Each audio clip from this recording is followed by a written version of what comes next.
At Straughn in Tasmania's southwest, visitors board a luxury catamaran and spend the day cruising what is usually the calm waters of Macquarie Harbour.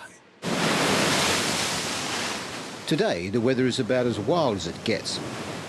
But Captain Graham Riddler has seen it all before. This time of the year, so we've got equal daylight and dark is what we call the equinoctial gales. Strong winds like we had today, up around 40 to 50 knots, great seas out off our coastline. Not uncommon to be 18, 20 metre seas on this coastline. It is the roughest coastline in Australia. So therefore we do operate with boats big enough to handle and make it comfortable for all weather conditions. If you can play games on the computer, you can drive a boat. Now, it's a little bit more than that. We're often doing two things at once, talking to people and as well as driving too, so there's one eye out the window. The entrance to Macquarie Harbour is a treacherous, narrow passage known as Hell's Gates. It has seen many a shipwreck and was the curse of convicts, as it meant they would soon be arriving at the notorious penal colony of Sarah Island. Most brutal convict settlement in Australia's history.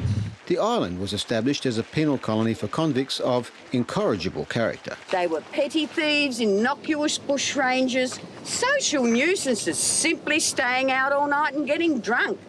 But for that, they were sent here, and here they were punished severely.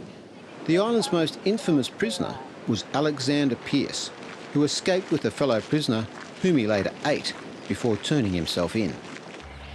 Back on the water, and Graham steers his 30 metres of floating luxury up the Gordon River, the harbour's main tributary.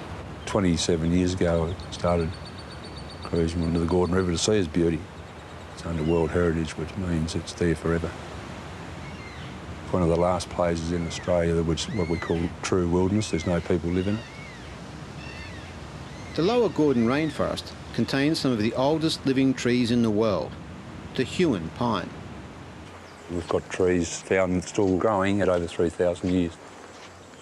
City life's probably not my life. It's the quiet life with nature and animals, birds and fish. Here you can be in the quietness of the rainforest. There's not a lot of people.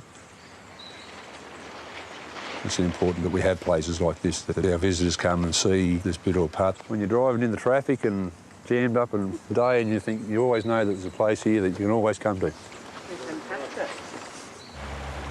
Every part of Australia is beautiful. We live in a lucky country, and so this is just a jewel in the crown of Australia.